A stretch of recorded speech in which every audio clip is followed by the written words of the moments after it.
సత్యం ఒక అడుగు వేసే లోపల అసత్యం, అబద్ధం అనేది ఈ ప్రపంచాన్ని చుట్టొచ్చేస్తుందంట. అలాగే ఈ సనాతన ధర్మం, సార్వజనిక హితం కోరుకున్న ఈ హిందూ మతం ఎలాంటి ఆర్భాటాలు, ప్రచారాలు లేకుండా ఉన్నారు ఈ జనాలు. కానీ కొన్ని ఈ మధ్యలో వచ్చినటువంటి కొన్ని మతాలు, మత ప్రచారాలు ఎక్కువ ఉన్నాయి. ఒక మతం అయితే ఆర్భాటంగా బుక్స్ పంచడం ఇలా చేస్తుంది.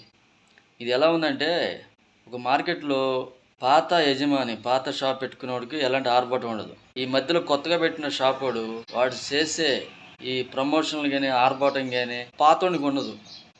దీన్నేమంటారంటే అన్నీ ఉన్నది అణిగిమణిగుంటది. ఏమి లేనిది ఎగిరెగిరి పడద్దన్నట్టు ఇన్ని అసత్య ప్రచారాలు చేస్తున్నారు. పక్కన దాని మీద బురద పూయాలని చూడకండి. ఇతర మతాల్లో కూడా చాలా మంచివారున్నారు. వారి గురించి నేను మాట్లాడట్లేదు. వాళ్ళకి నేను కాలు మొక్కుతా. అలాంటి మంచివారు ఉన్నారు కాబట్టి ఈ సమాజం ఇంకా మనుగుతుంది.